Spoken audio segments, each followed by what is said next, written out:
This animal's brain-to-body ratio rivaled a modern bird's while it hunted under a Cretaceous moon 75 million years before you were born. So why didn't it build a city? Why didn't it write, or farm, or ask questions about the stars it was staring at every single night? That question has haunted paleontologists for over 40 years, and one of them once did something no scientist really does.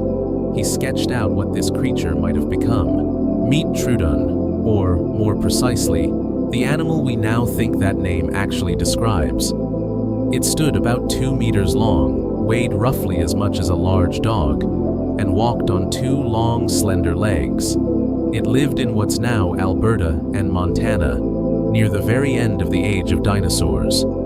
Its eyes were enormous, forward-facing, built for depth perception in low light, and its brain, relative to its body size, was unlike almost anything else that walked the Mesozoic. For a reptile of its era, that combination was strange, almost too advanced. Here's where the science gets serious. In 1980, paleontologist James Hobson calculated something called an encephalization quotient, a way of comparing brain size to body size across species. Troodon scored higher than almost every other dinosaur ever measured. Higher than Tyrannosaurus, higher than Velociraptor. Its ratio sat closer to modern ground-dwelling birds, even some mammals, than to typical reptiles. That's not proof of human-level thought, let's be clear about that. But it is evidence of complex sensory processing, quick decision-making, and possibly coordinated hunting behavior. Fossilized nests add another layer. Troodon eggs were laid in pairs, angled upright, arranged in careful, deliberate rings, not scattered like a typical reptile clutch. Researcher David Varricchio's studies on these nests suggest one parent, likely the male, sat on them for extended periods, incubating instead of abandoning. That's parental investment. That's planning. That's a behavior most reptiles simply don't show. So the intelligence signals are real. The eyes, the brain ratio, the nesting behavior, they all point the same direction. Which raises the obvious question: if the wiring was there, what stopped it? Here's where we have to be honest with you. This isn't a story about a biological wall Troodon hit. It's a story about a trajectory that got cut off mid-sentence, so to speak. 66 million years ago, an asteroid roughly 10 kilometers wide struck what's now the Yucatan Peninsula. The impact triggered wildfires, tsunamis, and a debris cloud that blocked sunlight for months, maybe years. Photosynthesis collapsed. Food chains collapsed with it. Troodon, along with every non-avian dinosaur, vanished in the geological blink of an eye. Now here's the speculative part, and we want to flag this clearly.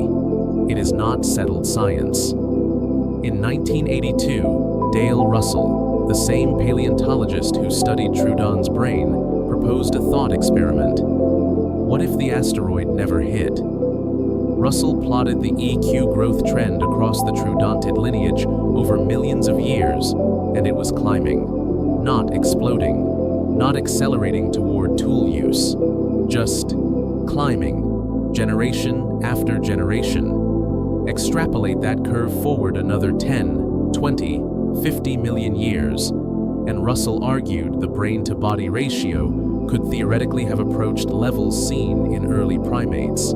That's the origin of his infamous Dinosauroid sketch, a hypothetical upright, large-brained descendant of Troodon. It made headlines.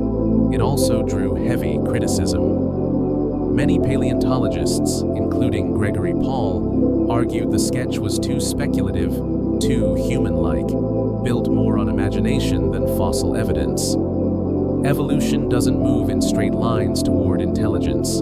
It doesn't have a destination. Troodon might have plateaued. It might have gone extinct anyway, asteroid or not. We simply don't know because the story was interrupted before it could answer itself. That single event erased 60+ million years of potential development in what amounts to a geological instant. Now compare that to us. Homo sapiens emerged roughly 300,000 years ago, a blink compared to Troodon's timeline. We didn't get more time, we got better timing. No extinction-level asteroid interrupted our development. No megavolcanic winter reset our food chains halfway through our climb. Our ancestors had roughly 2 million years of relatively stable climate to slowly refine tool use, language, and social complexity. Troodon was still in the early innings when the lights went out. That's not a claim about superior biology. It's a claim about luck, cosmic luck, geological luck. If the asteroid had missed Earth by a few hours, changing its position along Earth's orbit, dinosaurs might still be here, and we might not. But here's the twist, because intelligence isn't the only metric that matters. In several ways, Troodon was already outperforming early humans, long before we existed. Its night vision, for one. Those massive eye sockets suggest exceptional low-light hunting ability, something no early human could match without fire. It could likely see prey in near total darkness. We needed flame just to see our own hands. Its reproductive strategy was also, in some ways, more efficient. Semi-precocial young, hatched from eggs, required a fraction of the energy investment of a human infant. A troodontid could raise a clutch in weeks. Humans need years over a decade before true independence. And Troodon's population, fossil evidence suggests, was remarkably widespread and successful for millions of years, long before humans existed at all. Longevity as a species, 60 million years and counting if you trace the wider troodontid lineage. Homo sapiens has existed for a fraction of that. We haven't even proven we can last as long. So who's really the more successful species by evolution's only real scorecard survival? So we're left with an animal that had the brain, the eyes, the instincts, and simply ran out of time. What if that asteroid missed? What if 60 million more years had passed, quietly, generation by generation, brain size inching upward the whole time?